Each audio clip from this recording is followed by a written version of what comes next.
Alright guys, this is kind of an emergency video about Sora2. There is an unfair advantage right now for people that are using Sora2 to go and mass produce content, put it on socials, go viral, and we're going to go through some of them in this video.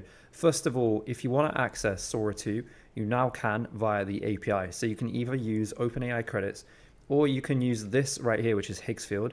This is not a sponsored video, but I saw Higgsfield offer unlimited video generation with Sora2, which I think is an amazing offer because Sora2 is actually very expensive. And so the fact that you can sign up for about $49 a month, I think it is, and use Sora2 is pretty amazing. There's also a few other services out there that have connected to the Sora2. Don't go and blast loads of money on credits when you can use tools like this to be able to generate the content that you want. Now, there's four main opportunities right now if you're going to use Sora2. The first one is AI influencers. And what I mean by this is that you go and create a fake person, you turn them into an AI influencer, and you are literally prompting them to be putting out content every single day on TikTok and then promoting your product. There's companies with limited budget that want to find those brand ambassadors, those micro influencers that don't have the budget. Well, now you can go and do it by creating an AI influencer. And just as a reminder, these were the videos I was playing around recently where you've got people talking about product and then putting that on socials. A better version of Sora2 came out last night, and so the watermark is gone. The quality is even better. Obviously the price is more, but you can now create AI influencers. You might need to edit a few things here and there, but you can create some really realistic content. I think dropshipping has a huge opportunity right now with Sora2. You can create those UGC videos, those ads.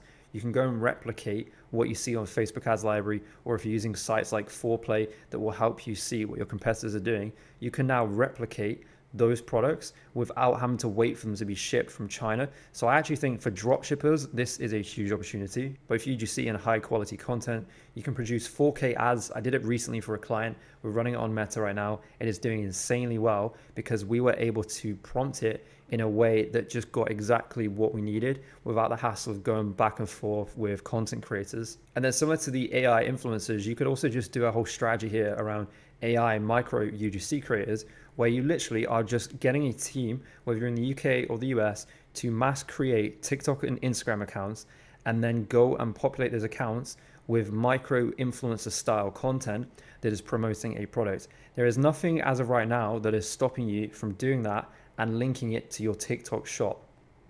And if you've got a team of editors, or you can use tools like CapCut, you can add in B-roll of your product and have those influencers talking about it. And I genuinely do not think most people will even realize, because the content quality that is coming from Sora2 right now is unlike anything else out there. Now, my crazy prediction, which I'm really confident about, is that by the end of this year, UGC content will fall off a cliff. It will die. It will no longer be working as well as it used to, because people are going to question every single video they see of an e-commerce brand promoting a product. It's already happening right now. If you go on TikTok, content that is produced by humans is being questioned on whether it's AI. And so I think there's going to be a huge lack of trust. It's going to feel like it happens overnight, where all of a sudden this UGC, this influencer style content is just going to phase out, not be as effective.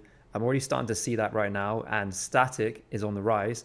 At the same time, by the end of this year, I do believe that influencers, and I'm talking about real influencers here, not people with 20,000 followers who call themselves an influencer, those people are going to become a lot more valuable in the short term, because they are going to have something which most AI content doesn't have, which is brand trust. So if you go and pay, let's say, an athlete to promote your sports drink or to be in an ad with your sports drink, that is going to be way more effective and drive more conversions and more ROI, even by just using that content in an ad versus a really good AI UGC video that you've got and produced in Sora2.